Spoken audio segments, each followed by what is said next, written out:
Chers frères et sœurs bien-aimés dans le Seigneur partout, et bonsoir, et bon matin, quel que soit côté que vous attendez, hein.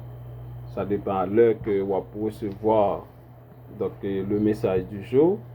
Donc, ce matin, nous voulons parler un peu du message des trois anges. Et nous allons considérer le message du premier ange. Le message du premier ange de l'Apocalypse 14, versets 6 et 7. Versets 6 et 7, qui parlait de, et normalement, à qui est-ce que nous t'adouons et rendre gloire, chers frères et sœurs. À qui est-ce que nous t'adouons rendre gloire et à travers trois cris, oui, à travers trois cris et trois messages. Donc le Seigneur Jésus dans l'Apocalypse met l'humanité en face de son avenir personnel et consenti suivant le choix de chacun. Et donc c'est ça, donc notre Dieu, donc il met l'humanité en face normalement de l'avenir et chaque monde personnellement donc il doit choisir en bien et à qui est-ce que vous devez rendre gloire et à qui est-ce qui décision que vous devez prendre parce que notre décision est pour ou contre Dieu donc nous donne la possibilité d'être sélectionné et désigné pour le royaume ou rejeté, perdu à jamais. Donc choix que vous faites, donc c'est ça qui peut avoir accès et à la vie éternelle ou bien accès aussi pour que vous soyez capable de condamner à jamais, perdu à jamais. Donc ça va dépendre du choix que vous faites, chers frères et sœurs. Alors les trois messages de l'Apocalypse et chapitre 14 constituent des viatiques, divines. Oui, constituent des viatiques divines et routes bien tracées par le Seigneur lui-même et que le chrétien doit parcourir, chers frères et sœurs. Donc c'est ça. Donc par contre, c'est ça qui fait que ce matin, étant que normalement route que nous devons parcourir dans notre marche vers la vie éternelle, eh bien, c'est ça fait que nous dit ce choix est vraiment important donc dans la vie de chacun de vous. Cela dépend du choix que vous fait, choix pour la vie éternelle ou bien choix pour la mort éternelle.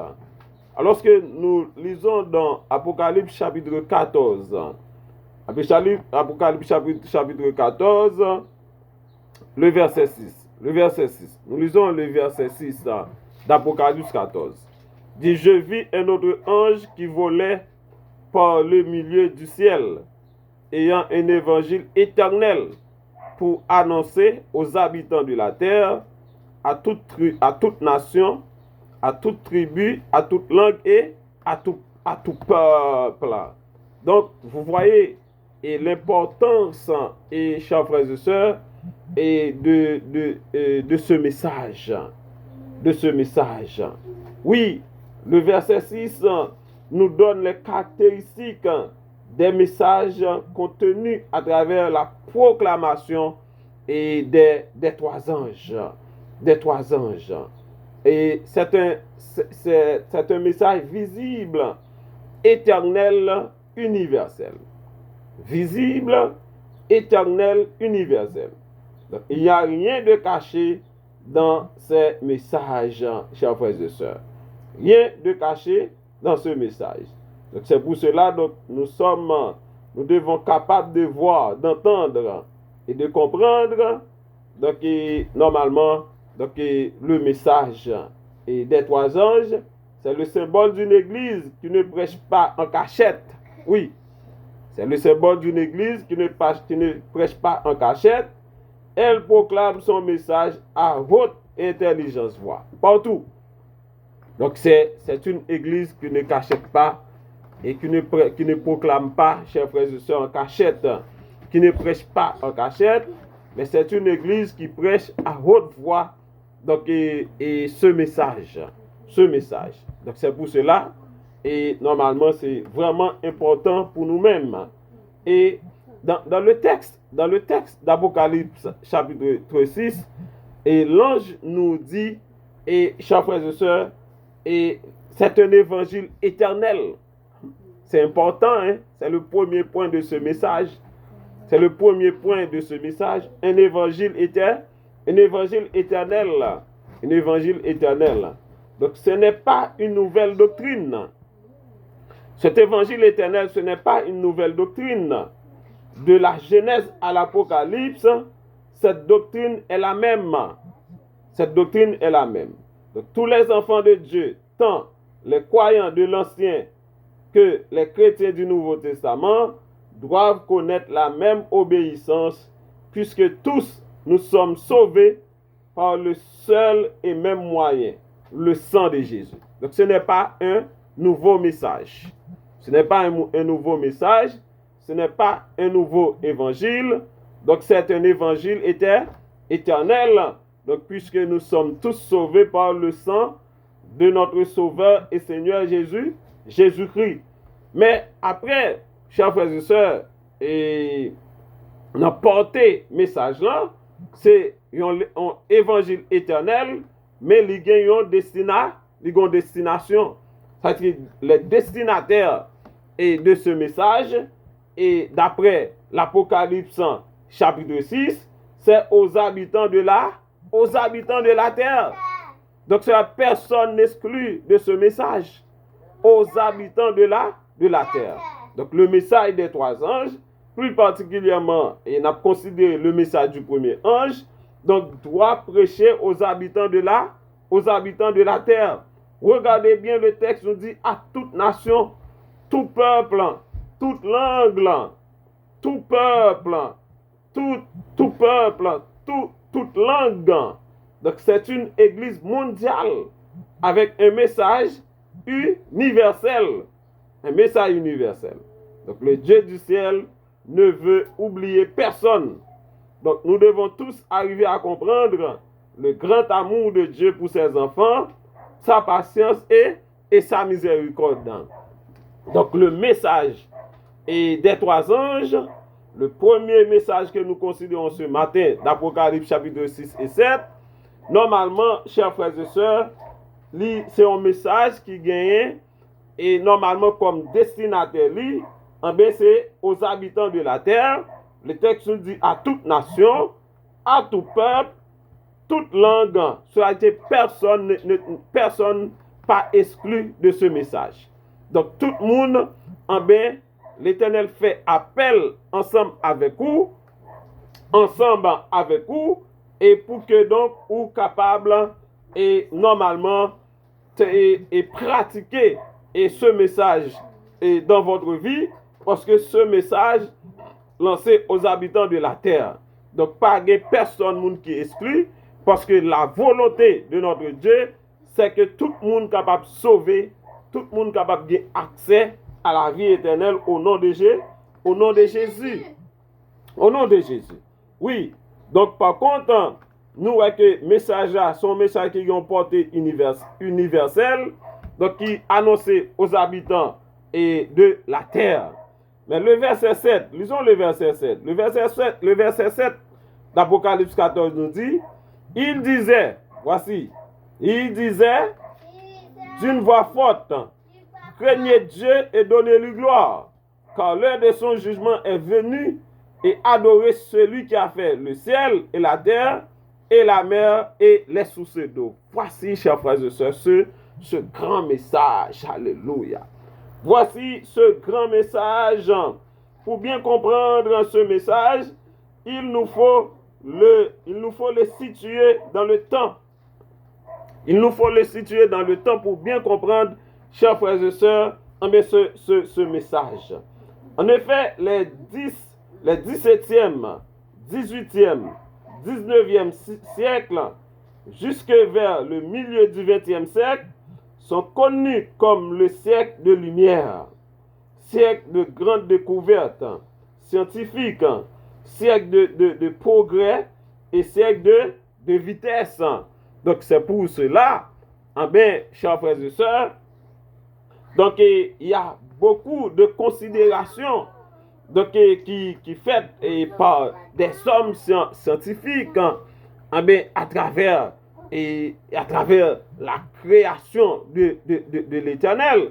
Donc, si nous parler donc des hommes qui pas considéré le message de Daniel chapitre 8 qui est des 2200 soirs et matins qui pas et connaît ce message qui représente les 2300 années prophétiques normalement et bibliques et historiques, ils fait l'autre coup de guidon,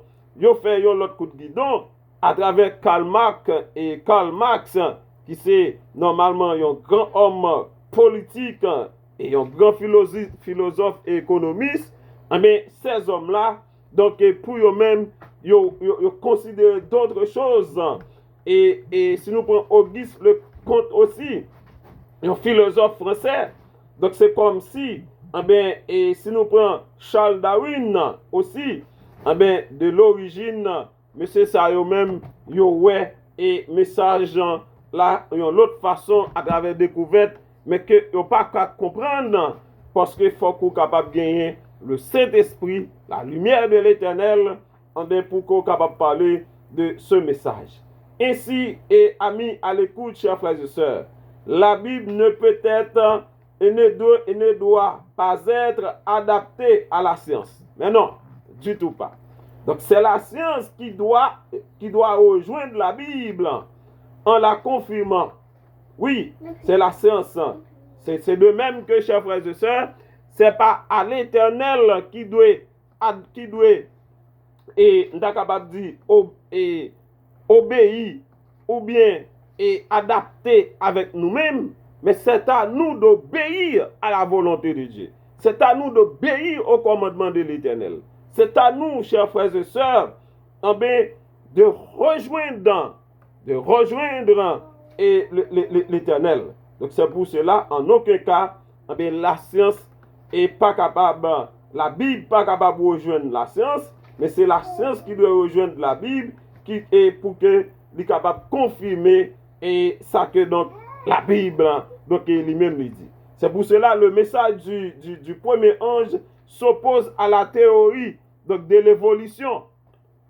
Le message du troisième ange s'oppose à la théorie de l'évolution et chers frères et sœurs et c'est pourquoi le message nous dit craignez Dieu et donnez-lui gloire. Car l'heure de son jugement est venue. Et adorez celui qui a fait le ciel, la terre, la mer et les sources d'eau. Donc c'est clair. Donc nous devons adorer, chers frères et sœurs, notre Créateur, le Dieu Tout-Puissant. Donc c'est pour cela, la théorie de marxisme de Karl Charles, ou bien le positivisme et de Comte, ou de Charles de Auguste Comte, ou bien la théorie de l'évolutionnisme de Charles Darwin, et chers frères et sœurs, pas capable d'adapter, et nous sommes capables de dire c'est blasphème. C'est blasphème et que donc par rapport avec la position de l'Éternel. Donc le message du troisième ange est clair. Donc le message du troisième ange est clair, c'est craignez Dieu, le Dieu créateur, et donnez-lui gloire, car l'heure de son jugement est venue, et adorez celui qui a fait le ciel, la terre, la mer et les sources d'eau. Donc cela veut dire que pour certains, question et ça l'évolution, et normalement, ça la Bible rejette parce qu'il y a un Dieu créateur. Il y a un Dieu créateur. Donc ce Dieu qui a créé toutes choses, la Bible bien définit très très bien, il a créé, il a fait le ciel, la terre, la mer et les sources d'eau. Donc cela veut dire que tout ça qui est créé, chers frères et sœurs, c'est bon Dieu, le Dieu créateur, le Dieu du ciel, qui crée lui. Donc c'est pour cela, en aucun cas, on ne peut pas donner gloire à un être créé. On ne peut pas donner gloire, chers frères et sœurs, à la créature créée par notre Dieu. Donc, le texte est clair. Nous devons donner gloire à celui qui a créé le ciel, la terre, la mer et les sources d'eau. Donc, c'est bien et ce Dieu-là que nous devons adorer en tout temps. En tout temps, chers frères et sœurs. En tout temps, donc nous devons donner gloire à ce Dieu. Oui, il est clair, chers frères et sœurs. C'est l'Éternel Dieu qui nous a créés. Et le moyen pour nous approcher de lui, c'est par la foi. Dans Hébreux chapitre 11, verset 6, or sans la foi, chers frères et sœurs, il est impossible de lui être agréable. Donc nous, en tant que chrétiens, en tant que créatures de notre Dieu, donc nous devons s'approcher de notre Dieu par la foi. Et nous croyons fermement par la foi. Donc notre Dieu, il est bel et bien, chers frères et sœurs, le Dieu créateur. Donc nous pas et le produit de l'évolution, ni aucune théorie que messieurs viennent avec n'est pas capable d'appliquer par rapport avec la Bible, parce que le Dieu créateur, il est bel et bien vivant. Et pour tout le monde qui croit par la foi, donc en ce Dieu. Dans Apocalypse, chapitre 14, le verset 7, le texte dit, crains Dieu. Donc c'est le même message adressé aux croyants de l'Ancien Testament, depuis Adam jusqu'à Malachie. Donc pas gagné, et chers frères et sœurs, il y a l'autre message qui t'est annoncé. C'est bien ce message.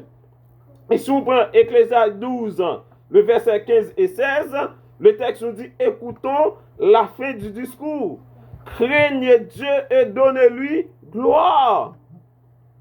Et observe ses commandements. C'est là ce que doit tout homme, depuis que c'est homme ou yé.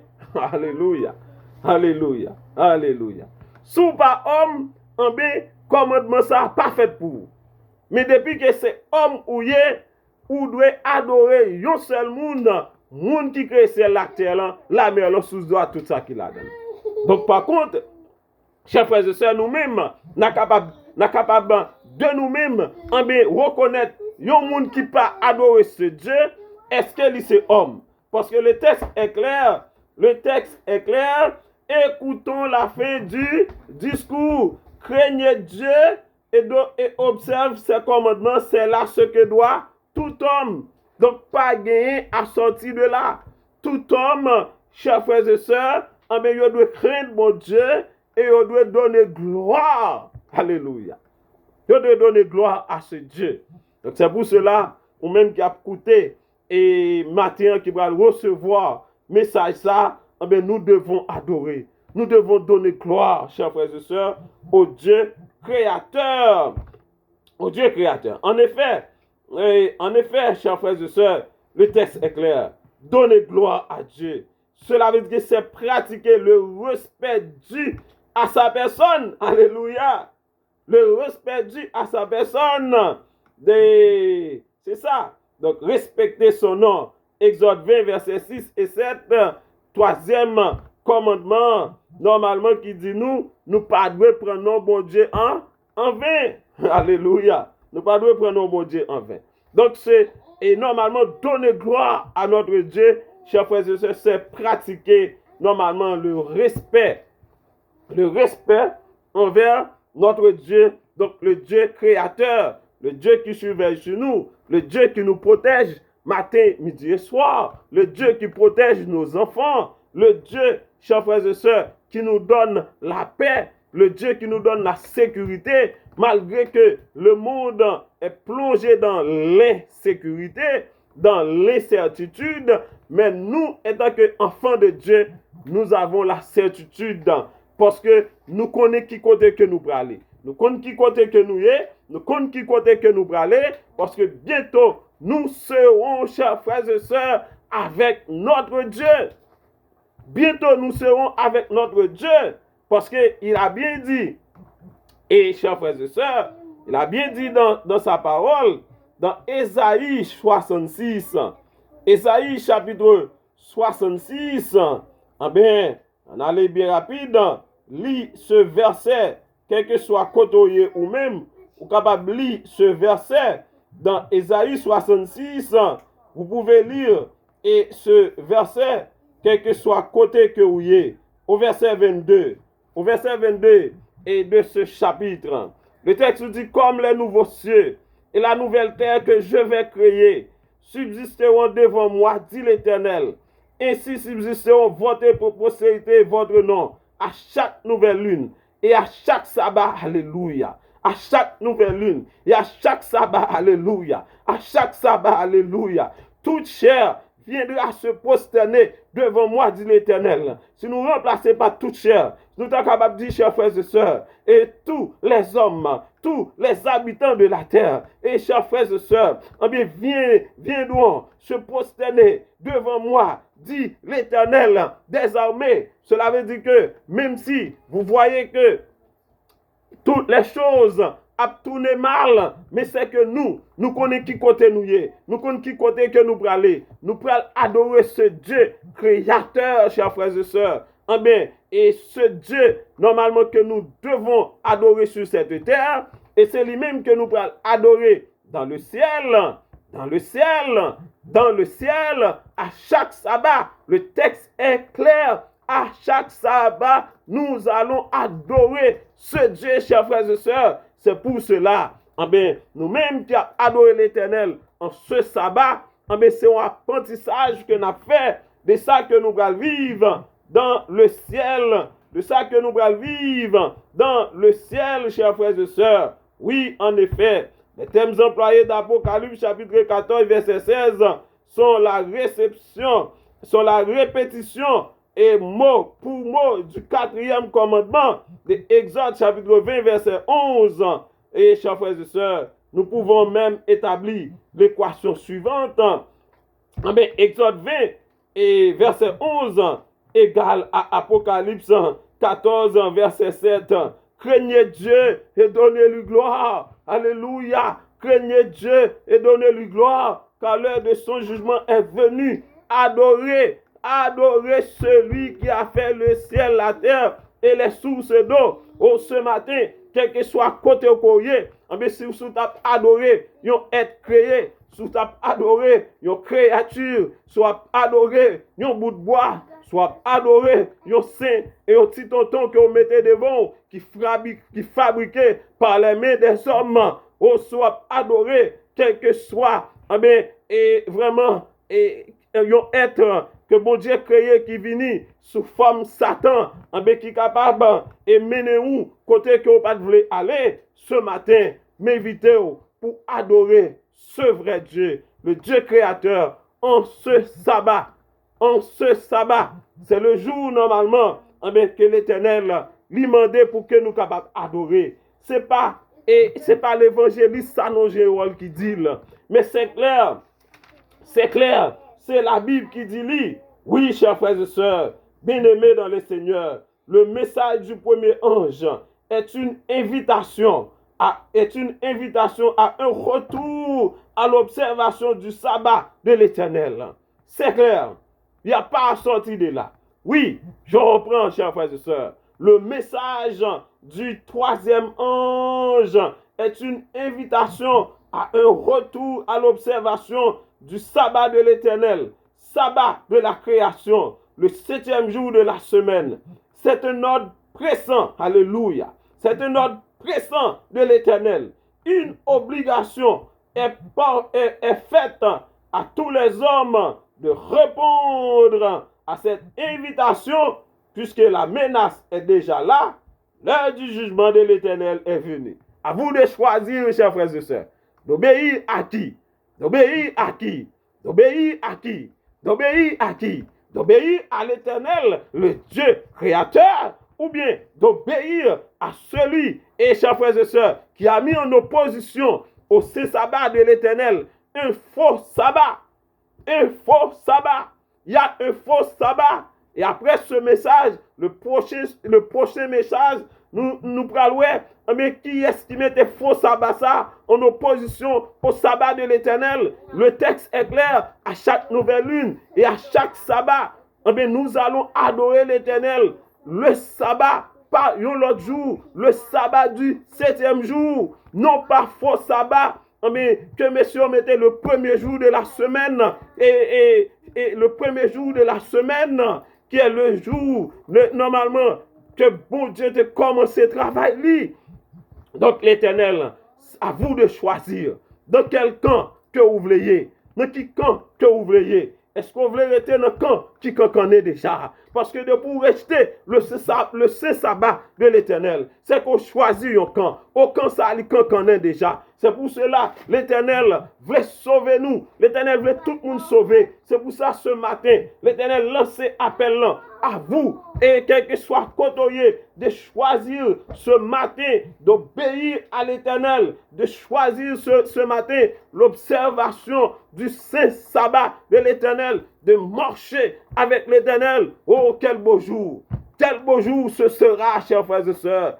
Quel beau jour ce sera là où nous aurons dans le ciel à chaque sabbat. Si vous pas accepter, depuis sous terre ça, pour adorer l'Éternel à chaque sabbat, je regrette ça. Vous pas capable aussi dans le ciel à chaque sabbat, là côté et tous les élus, chers frères et sœurs, les rachetés de tous les âges, là côté nous allons rencontrer avec les patriarches. Alléluia, chers frères et sœurs, alléluia, là où nous aurons à rencontrer avec les patriarches, des hommes qui étaient décapités, des hommes qui étaient décapités. Donc, normalement, comme Jacques, si nous prenons comme Jacques, si nous prenons comme Jean, si nous prenons normalement et des hommes de l'Éternel, chers frères et sœurs, qui étaient subis, en pile bagaille pour l'Éternel, si nous pouvons rencontrer avec des hommes comme Moïse, des hommes comme Josué, nous pouvons rencontrer des hommes comme Abraham autour d'une table, ce sera merveilleux. Oh, c'est pour cela, je vous invite ce matin à choisir, chers frères et sœurs, d'obéir à l'Éternel, de retourner à la bonne voie, à la voie de l'Éternel, de marcher dans la bonne voie, d'obéir au saint sabbat de l'Éternel. Et comme ça, lorsque trompette là va sonner, au son de la trompette, chers frères et sœurs, vous êtes capable là aussi pour chanter le cantique de l'agneau de Moïse. Et à chaque sabbat, à chaque nouvelle lune, on va avoir des chances pour présenter, pour chanter, pour rendre gloire à l'Éternel notre Dieu. Que le Seigneur vous bénisse. Amen.